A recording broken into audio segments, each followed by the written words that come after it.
안녕하세요. 아메이 사업하는 서혜경입니다. 제가 오늘 두 번째로 유튜브 영상을 찍고 있는데요.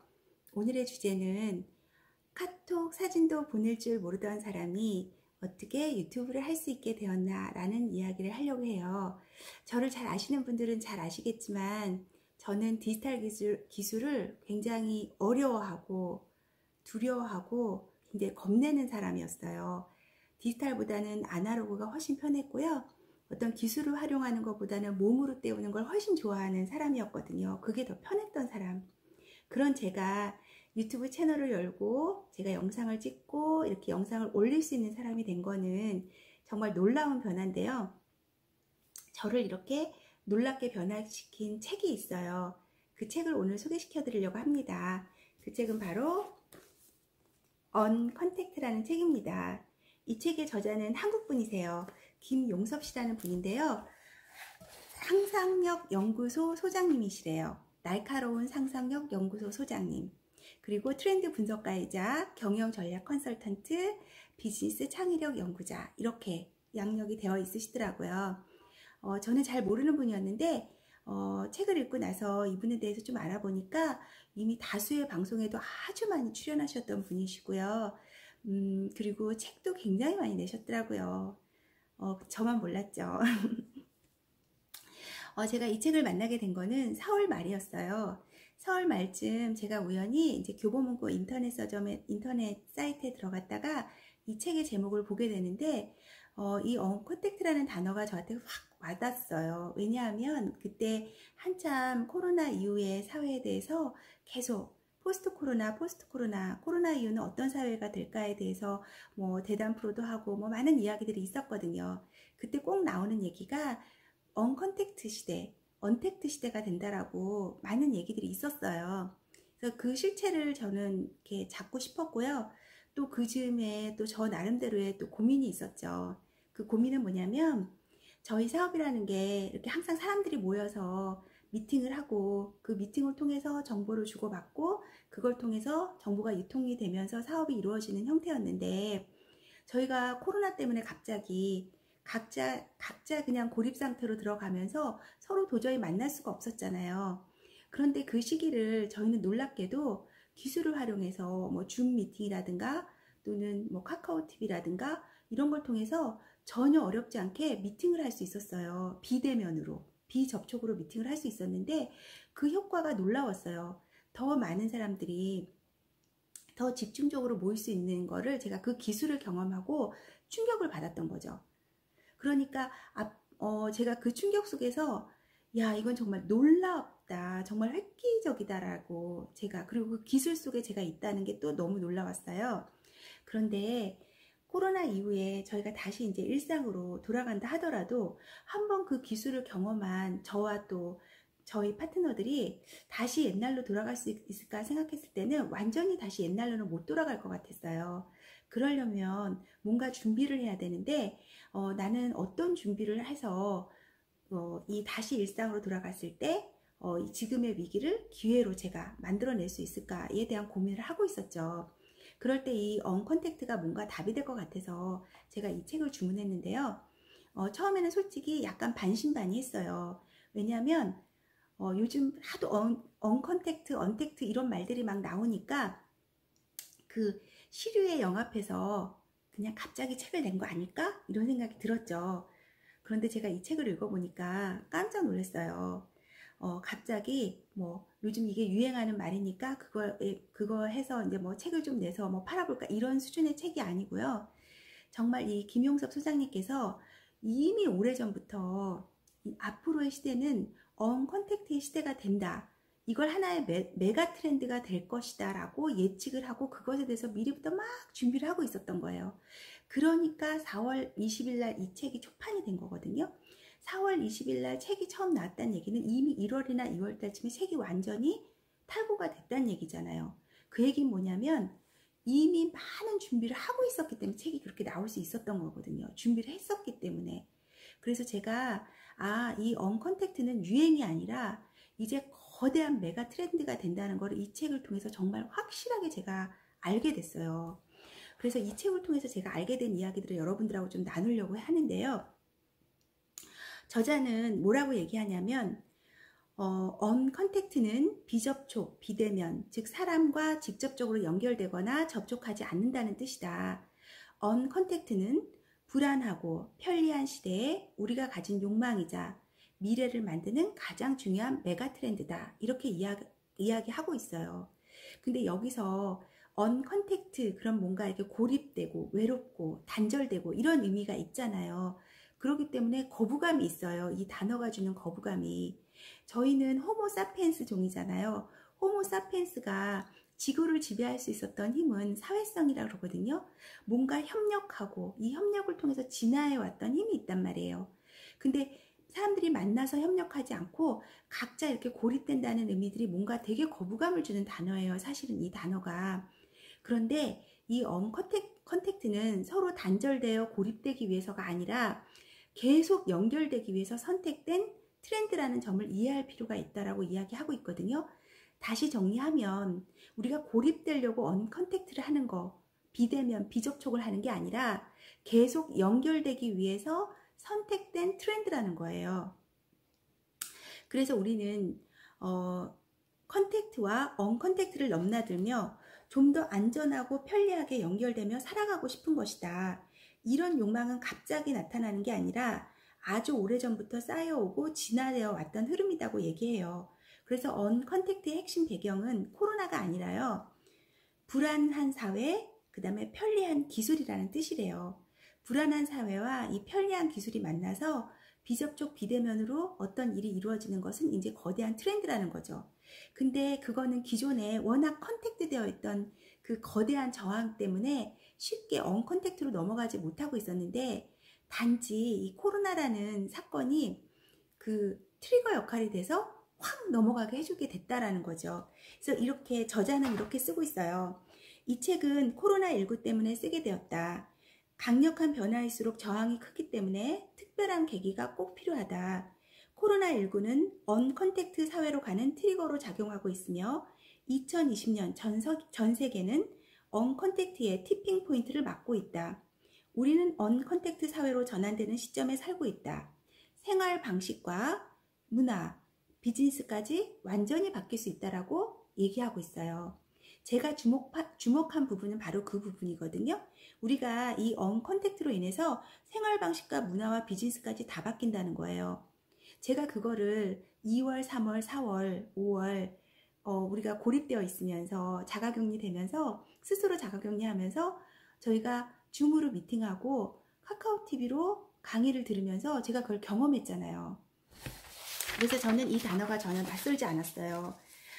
그러면서 이분이 이 언컨택트가 트렌드일 수밖에 없던 이유를, 그리고 미리 준비했던 이유를 책에 적고 있는데요.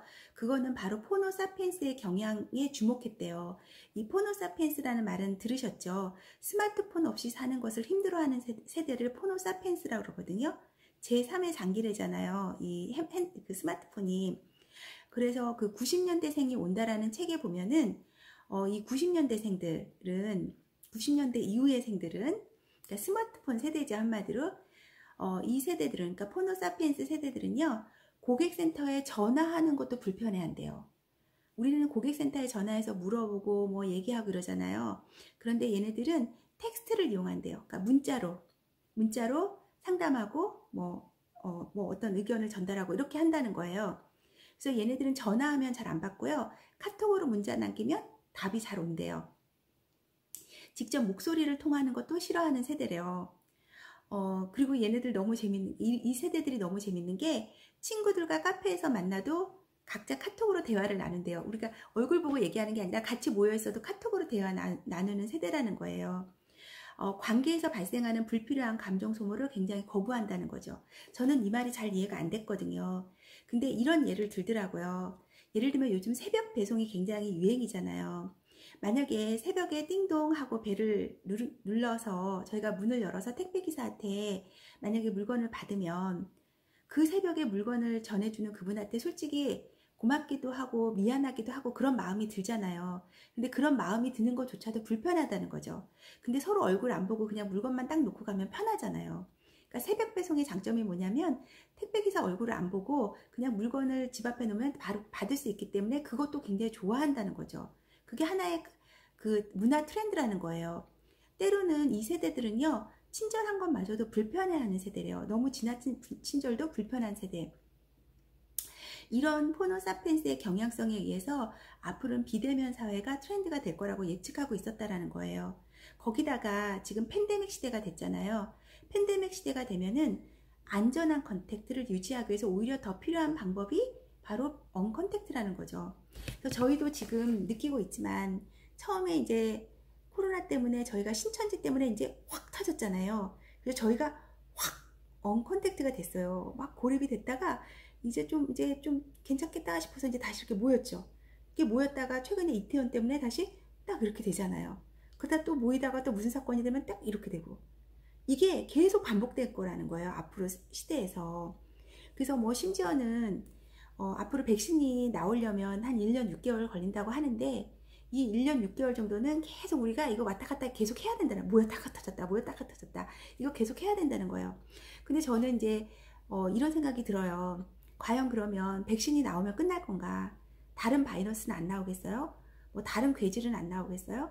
어떤 일이 있더라도 우리는 이제는 굉장히 불안한 시대이기 때문에 내가 만나는 누군가가 잠재적 복균자일 수 있다라는 불안감이 저희한테 늘 있어서 이게 완전히 밀집해서 접촉하는 거는 굉장히 이제 불안한 시대인 거는 맞는 것 같아요. 그래서 그런 불안한 시대에도 우리는 연결하고 싶기 때문에 오히려 언컨택트를 선택한다는 거죠. 너무 이해가 됐고요. 이 언컨택트 때문에 이제 변화될 사회에서 이제 예를 드는데 대표적인 게 재택근무예요. 저희 많이 경험했죠. 아빠분들 최근에 재택근무 하신 분들 정말 많을 거예요. 근데 이 재택근무라는 개념이 언제 처음 나왔는지 아세요? 1980년 엘빈 토플러가 쓴 제3의 물결에서 이 재택근무의 개념이 처음 나왔대요. 무려 40년 전에. 근데 엘빈 토플러는 이 제3의 물결에서 재택근무를 뭐라고 표현했냐면 전자 오두막이라고 표현했는데, 지식근로자들이 자기 집에서 컴퓨터와 통신 장비를 이용해 일하고 새로운 네트워크를 만들 수 있다 라고 썼다는 거예요. 놀랍죠? 진짜 경의를 표해요. 어떻게 40년 전에 미래를 이렇게 예측할 수 있죠? 너무 대단하지 않아요? 집에서 컴퓨터와 통신 장비는 뭐죠? 스마트폰을 이용해서 저희 지금 일도 하고 네트워크도, 새로운 네트워크 계속 만들고 있잖아요. 그죠? 그걸 예견했어요.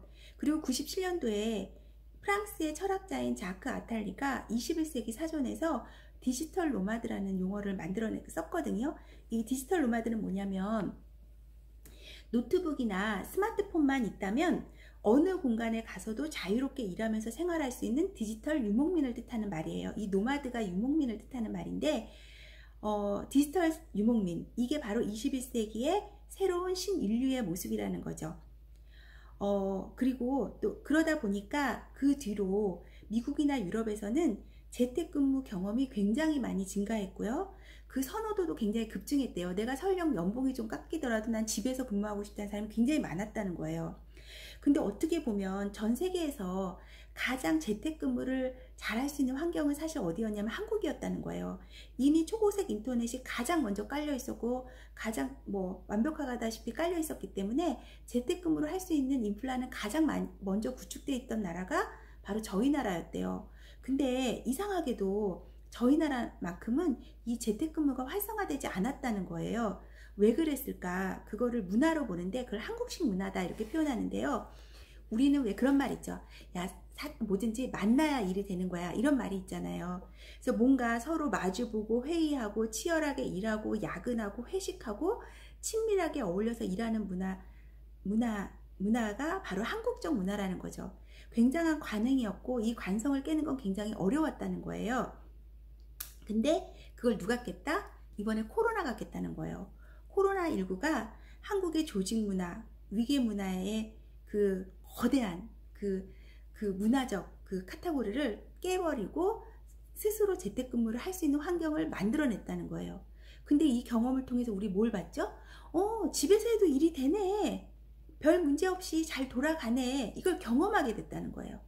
그러니까 이 경험을 통해서 저희 나라도 앞으로 이 재택근무나 원격근무가 굉장히 활성화될 거라고 그렇게 얘기를 하고 있고요.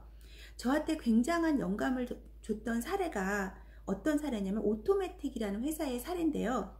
2005년에 샌프란시스코에서 창업한 오토매틱은 웹페이지를 만드는 소프트웨어, 워드 프로세스를 비롯한 다양한 소프트웨어를 개발하고 뭐 등등등 이런 회사예요. 근데 이 오토매틱은 2005년도에 회사가 생겨날 때부터 이미 원격 근무를 원칙으로 했대요. 그러다가 2015년도에는 아예 본사 사무실까지 아예 그냥 싹 다 없앴대요. 그래서 지금은 완벽한 오피스 프리 상태의 회사래요. 사무실이 하나도 없는 회사, 일도 없는 회사. 근데 그 회사가 전 세계 70여 개 국가에 1710명의 직원이 있는데요. 지금 회사 가치가 3조 2천억 달러에 달하는 회사로 성장하고 있어요. 매년 성장하고 있거든요. 2015년도에 한 1조 정도의 가치였던 회사가 불과 5년 만에 3배 이상의 기업 가치가 성장한 회사로 지금 되고 있어요. 근데 이 회사가 저한테는 굉장한 아이디어를 줬어요. 굉장한 영감을 줬는데 앞으로 제 사업도 이런 모습이 돼야 되는 거 아닐까. 이렇게 사무실 하나 없이 직원 1710명이 딱 1년에 한 번 모인대요. 한 번 모여서 회의하고 헤어져서 1년 동안 일을 하는데 카페에서 일을 하든 집에서 일을 하든 휴양소에서 선베드 놓고 일을 하든 아무 상관이 없대요. 그냥 결과만 내면 된다는 거예요. 그리고 카페에서 커피 마시고 집에서 뭐 화상 시스템 만들려고 뭐 비용 들어가고 그런 모든 비용들을요 회사가 다 지불해 준대요. 왜? 사무실 운영하는 비용보다 그 비용 지불해 주는 게 훨씬 더 싸기 때문이래요. 이런 회사가 이렇게 큰 회사로 성장해 나가고 있고 지금도 계속 성장해 나가는 그 모습이 저한테는 굉장한 아이디어가 됐는데 물론 이렇게 얘기할 수 있어요. 회사가 이렇게 사무실 없이 모든 게 이제 원격 근무를 해서 이렇게 성장했다 이렇게 말할 수는 없는 거죠. 그렇지만 사무실 없이 원격 근무를 통해서도 이렇게 성장할 수 있다는 거는 사실이니까 그건 엄청난 아이디어가 되는 거죠. 저뿐만 아니라 그러니까 제가 이 유튜브를 찍어야 되겠다고 생각했던 게 바로 여기서 이 회사의 이야기가 저한테 많은 영감을 줬기 때문인데요. 저도 앞으로 어떻게 사업을 진행해야 되나라고 생각했을 때 바로 저한테 준 영감이었어요.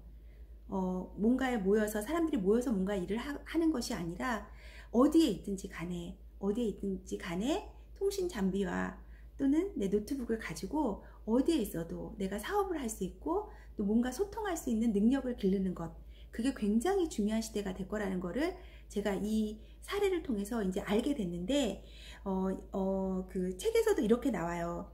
21세기는 장소와 지역에 상관없이 어디에서든 일할 수 있는 직업과 업무 능력을 가지는 것은 필수다. 그리고 그것을 가진 사람과 가지지 못한 사람의 차이는 곧 바로 부를 창출하는 능력의 차이로 결정된다는 거예요. 그러니까 내가 앞으로 부자가 되고 싶고 성공하고 싶은 사람이 되려면은 바로 장소와 지역에 상관없이 어디서든지 일할 수 있는 업무 능력을 가지는 게 중요하다는 거예요. 그래야 성공할 수 있고 부를 창출할 수 있다는 거예요. 그렇기 때문에 제가 답을 얻은 거죠. 그래, 내가 그 능력을 가지는 게 중요하다. 내가 언제까지 이렇게 디지털 기술을 무서워만 하고 있어야 되겠느냐. 제가 디지털 기술을 계속 무서워하고 있다는 거는 곧 나는 가난을 선택하는 거랑 다를 바가 없다. 이런 자각을 정말 심하게 한 거예요. 그래, 한번 해보자. 그 생각을 하고 나서 가만히 생각을 해보니까 제가 1968년도생이거든요. 저는 어렸을 때 충남 예산에서 저희 외할머니랑 어린 시절에 살았어요. 외가댁에서 제가 할머니 손에서 자랐는데 제가 생각해 보니까 제가 까만 고무신을 신고 살았었어요. 검정 고무신을 제가 신고 살았는데 할머니가 장에 가서 어쩌다가 하얀 고무신을 사가지고 오신 날은요, 그 하얀 고무신은 너무 귀해가지고 함부로 신을 수가 없어요. 그래갖고 머리맡에다 놓고 귀하게 모셔놨던 신발이었어요. 정말 아주 그냥 귀하게 한 번 신고 나가고 평상시에는 까만 고무신 신고 놀고 친구들 만나서 놀고 그랬거든요. 그리고 그런 기억도 있어요. 아궁이 있죠. 그 볏짚 떼고 나무 떼 가지고 그 아궁이에 불 떼 가지고 가마솥에 밥 해 가지고 밥 먹고 그 가마솥에 누룽지 긁어 가지고 그 간식으로 먹고 맛있게 먹고 그렇게 자랐거든요. 그리고 저 어렸을 때 할머니 집에 있을 때 전기가 안 들어와서 정말 호롱불 있잖아요. 호롱불 밑에서 할머니가 바느질하고 그랬던 기억이 나요. 그런 어린 시절의 기억이 제가 있어요. 그러니까 제가 놀랍죠. 그러니까 저는 제가 지금 이렇게 이렇게 4차 산업혁명에 이렇게 어마어마한 시대에 제가 돌입해 있지만 제 안에는 뭐가 있어요? 농경사회의 문화가 그대로 있는 거예요. 농경사회의 문화 속에서 제가 산업화를 겪으면서 정보화 사회를 넘어서 지금 AI 시대까지 제 이 50년이란 세월 안에는 이게 다 녹아져 있는 거죠. 놀랍죠. 그래서 제가 그런 생각이 들었어요. 겁낼 거 하나 없다. 내가 까만 고무신 신고 내가 여기까지 왔잖아요. 뭐가 무서워요. 해보자. 한번 해보자. 할 수 있다. 그 생각이 저한테 너무 확 들더라고요. 그게 앞으로 부를 가른다고 하니까 그 능력이, 그 업무 능력이.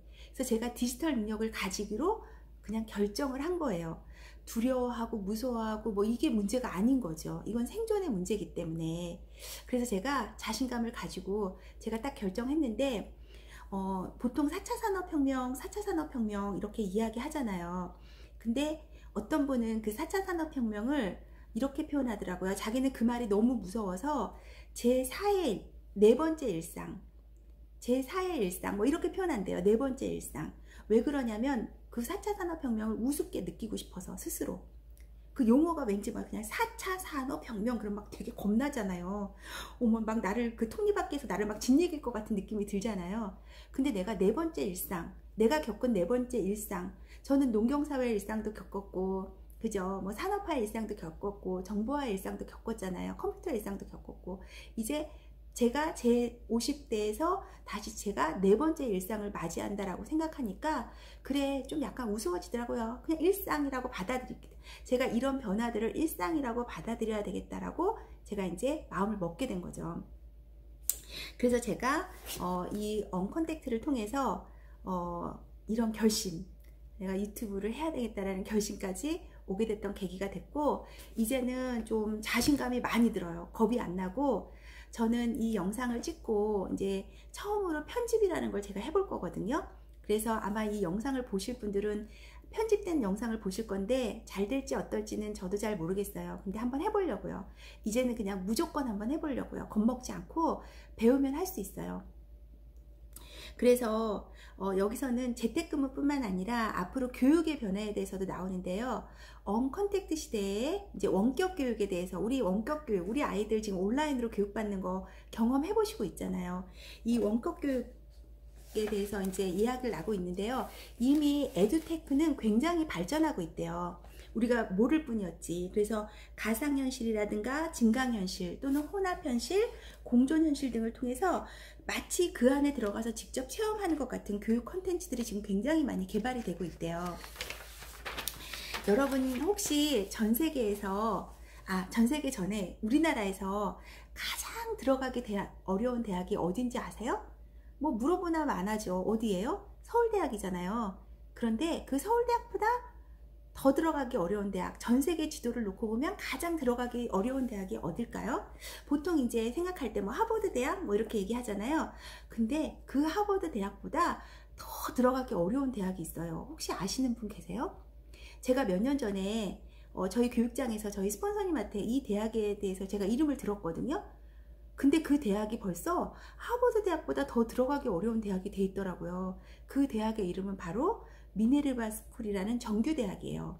근데 이 미네르바 스쿨은 2014년도에 설립된 대학인데요. 캠퍼스가 없고 강의장이 없는 대학이에요.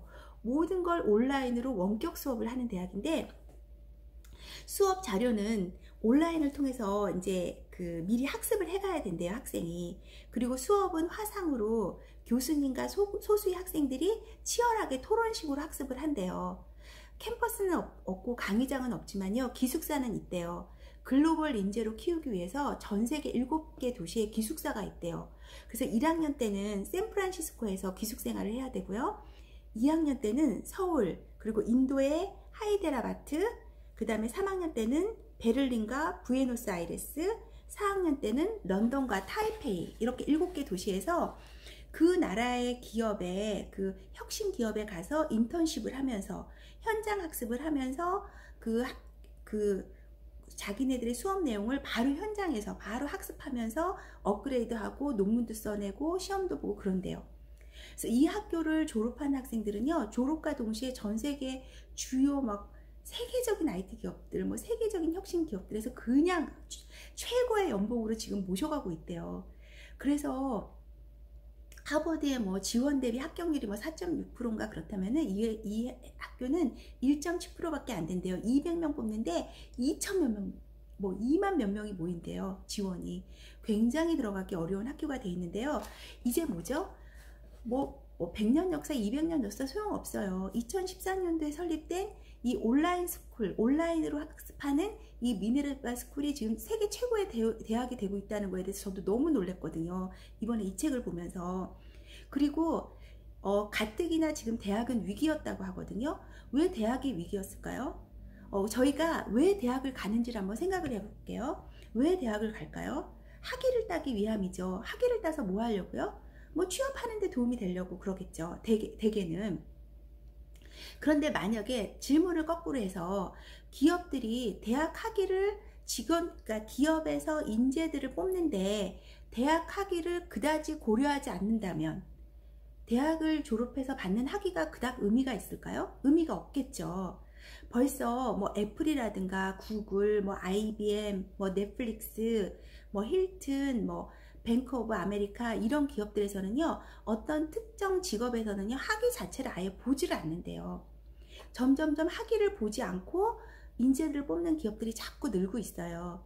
그리고 저부터도 이 대학을 가고 싶은 생각이 없는 이유가 뭐냐면, 아쉬울 게 없어요. 제가 뭘 알고 싶으면 어디에 가서 보면 되죠? 저는 항상 뭐로 공부하냐면요, 구글을 통해서 공부해요. 제가 뭘 알고 싶으면 구글링을 하면은 거기에 다 자료가 나와 있어요. 그리고 구글보다 더 좋은 건요, 유튜브예요. 제가 지금 유튜브를 이렇게 할 수 있게 된 것도요, 제가 대학에 가서 배운 게 아니고 그 유튜브 영상에 보면 유튜브 동영상 올리는 법에 대해서 너무너무 자세하게 많은 분들이 친절하게 이미 영상을 올려주셔서 그거 보고 하나하나씩 지금 따라서 하고 있는 중이거든요. 그러니까 유튜브 대학이요, 유튜브 교육이 엔간한 대학의 교육보다 훨씬 더 지금 질 좋은 양질의 그 컨텐츠들이 너무너무 많아요. 그렇기 때문에 가뜩이나 대학은 위기였는데 지금 이 코로나 때문에 대학이 점점 더 위기에 봉착했다는 거죠. 그래서 저희 아이들 대학 보내려고 지금 너무 열심히 공부시키고 있잖아요. 공부하는 건 좋은데 그게 대학을 가기 위한 공부라면은 조금 생각해 볼 필요가 있다라는 거를 저는 이번에 아주 절감했고요. 그 다음에 또 하나 언컨택트 시대 때문에 공장 자동화가 더욱더 가속화될 거라는 거죠.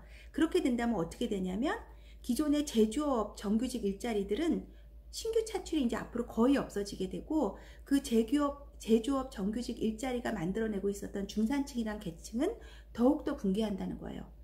그러니까 굉장히 위험한 시대, 이제 중산층이 더욱더 붕괴되는 시대가 바로 코로나 이후의 시대에 저희가 맞이하게 될 경제적 현실이에요. 그렇기 때문에 빨리 준비해야 된다는 거예요. 빨리. 그 다음에 또 하나는 글로벌 IT 기업들의 퀀텀 점프가 진행될 거라는데, 퀀텀이라는 게 양자 물리학에서 나온 용어죠. 양자가 이렇게 있다가 A라는 지점에서 쓱 B라는 데로 가는 게 아니라 A에서 갑자기 B로 확 가는 거예요. 갑자기 도약하는 거예요. 그걸 양자 도약이라고 하는데, 뭐 어려운 물리학 개념이라 저는 잘은 모르지만 어쨌든 이게 쭉 곡선을 따라서 성장하는 게 아니라 갑자기 그냥 확 성장하는 걸 양자 도약, 퀀텀 점프라고 하거든요. 이 코로나 이후에 글로벌 IT 기업들은 퀀텀 점프를 할 거래요.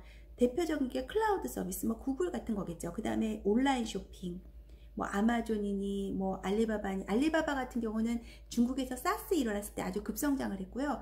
저희 나라 같은 경우는 이번에 코로나 때문에 어디가 제일 성장했죠? 온라인 쇼핑에서 쿠팡이 어마어마한 성장을 했죠. 그 다음에 넷플릭스 같은 동영상 스트리밍 등등의 기업들이 퀀텀 점프 할 거라고 예측을 하고 있고요. 그 다음에 이번 사태를 통해서 중국의 IT 수준이 정말 놀랍다는 거를 이게 알게 됐는데, 대표적인 게 안면 인식 기술 있죠. 중국이 세계 최고래요. 중국이 이번에 코로나를 빨리 잡을 수 있게 된 것도 바로 이 안면 인식 기술을 통해서 빨리 환자들을 찾아냈기 때문이라고 해요. 그 다음에 자율주행 쪽으로도 세계 최고의 기술을 갖고 있고, 드론 쪽으로도 세계 최고의 기술을 갖고 있는 건 미국이 아니라 중국이라고 제가 얘기 들었거든요. 생각보다 중국이 굉장한 IT 강국이 되고 있다는 거에 대해서 좀 우리가 예의 주시를 할 필요가 있겠다는 생각이 듭니다. 앞으로 사회적 거리두기는 계속 지속될 거예요. 아까도 말씀드렸듯이 뭐 백신이 개발되려면 1년 6개월 정도 걸린다는데, 그 사이에 저희가 벌어졌다가 좁혀졌다 벌어졌다 좁혀졌다를 계속하게 될 거예요. 그 사회적 거리에, 그 거리 사이에 뭐가 있을까요? 그걸 연결시키기 위해서 바로 언컨택트 기술들이 들어가는 거예요. 그게 바로 디지털 기술이거든요. 그래서 앞으로 그 디지털 기술을 잘 활용할 수 있는 사람과 그걸 잘 활용하지 못하는 사람의 괴리는 굉장히 커질 거라는 거예요. 그래서 제가 유튜브를 하게 된 것도 바로 그런 원인에 있었다고 아까 제가 이제 말씀을 드렸어요. 그래서 제가 이제 마무리를 하자면, 이 책은 여러분들이 미래 사회가 어떻게 진행될 건가 그림을 한번 그려보고 싶으시면은 이 책은 꼭 한번 일독해 보기를 제가 권합니다. 그러면 때로는 무섭고 때로는 놀랍고, 야, 나도 모르게 정말 세상이 이렇게 변해 있다는 거야? 이미 미래는 내 안에 이미 깊숙이 있었는데 내가 정말 못 알아차리고 있었구나 라는 자각을 하게 되고요. 정말 내가 여기서 변화하지 않으면 정말 위험하겠다라는 그런 마음을 정말 들게 해요. 그래서 저처럼 카톡 사진 하나 올리는 것도 못했던, 남한테 전달 못했던 사람도 이렇게 뛰쳐나와서 유튜브를 할 수 있는 그 힘을 줬던 책이 이 책이거든요. 그래서 여러분들도 이 책을 읽으신다면 아마 저 같은 저처럼 저보다 아니면 아마 더 준비를 잘 하실 수 있는, 미래에 대해서 더 준비를 잘 하실 수 있는 여러분들이 되실 것 같습니다. 그래서 이걸로 제 얘기 마무리하고, 다음에 또 제가 이제 어떤 루트를 통해서 제가 이제 유튜브를 이렇게 할 수 있는지, 제가 어떻게 유튜브를 배웠는지, 그리고 그런 것들을 제가 여러분들한테 소개를 해드리면 여러분들도 다음에 이제 저처럼 유튜브 같은 거 하실 때 좀 도움이 되겠죠. 그래서 이제 다음 영상은 아마 그런 걸 좀, 그런 이야기들, 제가 어떤 기술들을 활용해, 어떻게 배워서, 어떤 배움을 통해서 유튜브라는 걸 제가 할 수 있게 됐는지들을 좀 소개할 수 있는 그런 영상을 다음에 한번 만들어 보도록 하겠습니다. 들어주셔서 감사합니다.